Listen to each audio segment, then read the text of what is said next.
Enough, says the banner. The protesters want an end to beating and killing of reporters. These people are here to remember journalists murdered in Russia and demand a thorough investigation into every case. This protest is part of a big campaign in support of journalists and civil activists who are killed, beaten and made to suffer because the situation in our society does not let them speak freely. The protest follows last month's beating of reporter Oleg Kashin. People are holding banners reading "Stop Violence" and photographs of Kremlin critic Anna Politkovskaya, rights advocate Natalia Estemirova and others. On this list, there are scores of names of those killed doing their job.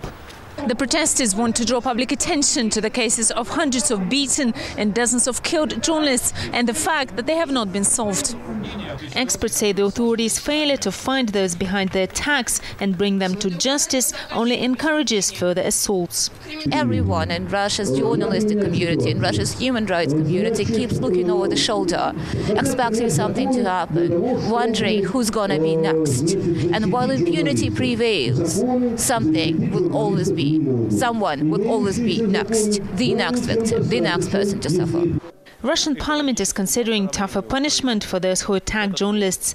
President Medvedev has promised that attacks against journalists would be investigated and prosecuted. He has vowed a profound police and justice system reform. Regional and local heads should not hide in their offices and watch criminal groups grow stronger. They should do everything possible so that people would not be afraid for their lives and the lives of their loved ones. According to the New York-based Committee to Protect Journalists, there have been 19 unsolved murders of reporters since the year 2000, and that investigations into such cases rarely lead to indictments. According to the International Press Institute, Russia is the 5th most dangerous country for journalists after Iraq, the Philippines, Colombia and Mexico. Svetlana Tikhamirova, Press TV, Moscow.